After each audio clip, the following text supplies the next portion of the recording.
Moving on from question 8 of logical reasoning drill set number 9 over at lawhub.lsac.org, we get number 9, the question number 9, which is asking how the dietitian's reasoning is flawed. So I'm just going to highlight the term flawed, know that we've got to read the information on the left, and try potentially to come up with a prediction as to why that argument doesn't necessarily hold. And of course, we're going to highlight the conclusion after reading the paragraph for clear reference. So the dietitian's remarks begin, to control blood cholesterol by dietary means, consuming oils low in saturated fats is much more effective than merely limiting dietary cholesterol. All oils that are solid at room temperature are high in saturated fats, but canola, an excellent high-temperature cooking oil, is liquid at room temperature. Thus, it is a good oil to use for those who wish to control their blood cholesterol. Well, the conclusion should jump out at you. But I don't want to just highlight it. I'm going to highlight canola.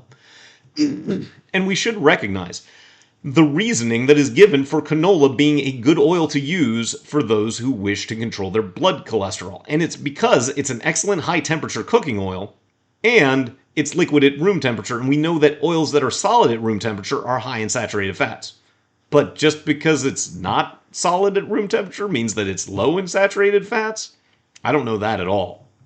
So I might have that as a mental prediction, and again, to track your prediction, you might just highlight this idea in pink, oils that are solid, and this one is liquid, and go, that doesn't necessarily logically follow. Just because it's not this thing doesn't mean it's this other thing.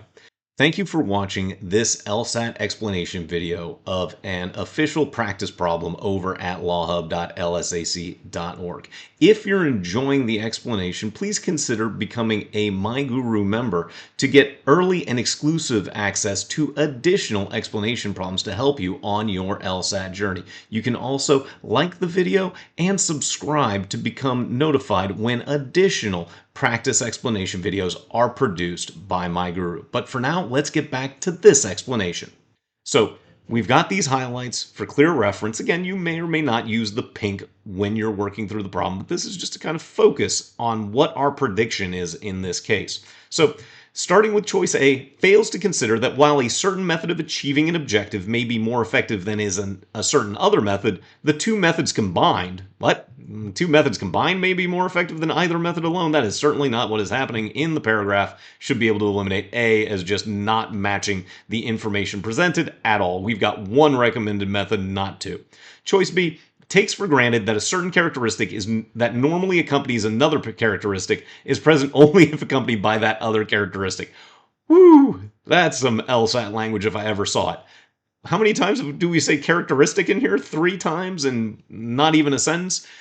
Be realistic. Say, this is just bafflingly phrased, such opaque language. We're going to leave B open for now. Then, choice C takes for granted that controlling blood cholesterol is a more effective method of achieving cardiovascular health than other methods are. Cardiovascular health. Where the heck did we talk about cardiovascular health? And other methods, a more effective method? This is incredibly wrong for a couple of reasons. Hopefully we're able to say we need to know what those methods are, how they relate to this idea. And just because there are other ways that are better doesn't mean that this isn't a good way. There's a whole litany of additional information we need to evaluate choice C and relate it as a flaw with this given dietitian argument.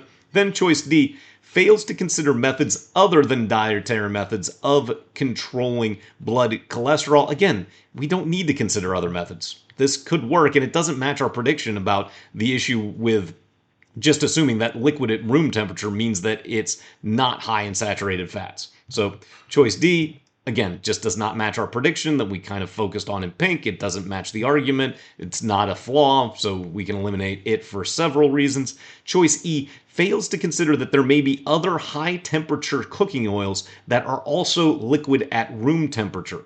Well, we're not concerned with other high-temperature cooking oils.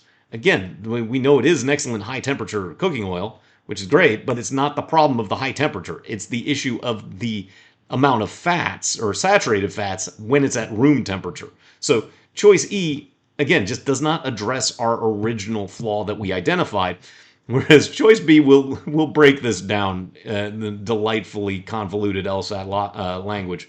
So, takes for granted that a certain characteristic that normally accompanies another characteristic. So we know that the certain characteristic is that it's low in saturated fats. And that's because it's not solid at room temperature, but is present only if accompanied by that other characteristic, which means that it's only high in saturated fats if it's solid at room temperature, but that wasn't stated. So B is an incredibly anodyne articulation of a common flaw that just because there's this one way that we know something is doesn't mean that's the only way that something is. So choice B addresses that appropriately. Again, don't waste time trying to actually break down choice B here. Instead, go through the remaining answer choices and recognize that very often the way that the LSAT generates difficulty from the correct answer is simply the opacity of the language, making it hard to follow. So that's how we were able to evaluate question 9 without having to actually break that down, understanding it has to be the right answer because all of the others are definitively wrong without necessarily breaking it down the way that we did in this explanation video from drill set number 9.